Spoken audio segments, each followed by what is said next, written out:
Shakar iste'mol qilayotgan barcha o'zbek fuqarolari ko'rishi shart. Hozirgina shakar haqida muhim xabar tarqaldi.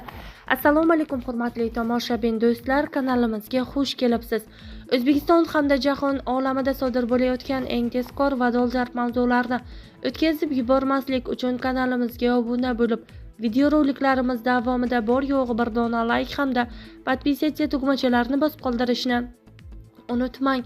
May oyida O'zbekistonga shakar importi apreldagiga nisbatan 26% ga qisqardi. Bu haqida Bojxona qo'mitasi ma'lumot berdi.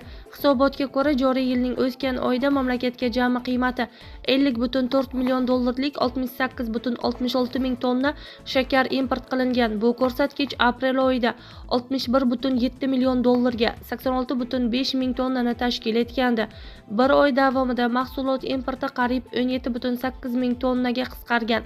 Taqqoslash uchun fevral yoki mart oyidagi import hajmi ham maydagiga qaraganda sezilarli darajada yuqori bo'lgan. Qo'mita respublikaning qaysi hududlari xorijdan shakar import qilayotganini ham ochiqlagan. Qayd etilishicha, umumiy shakar importining 76,7% yoki 52,7 tonnasi Toshkent shahri hissasiga to'g'ri kelgan. Keyingi o'rinda Xorazm viloyati ko'rsatilgan 6,8 tonna deyilgan xabarda.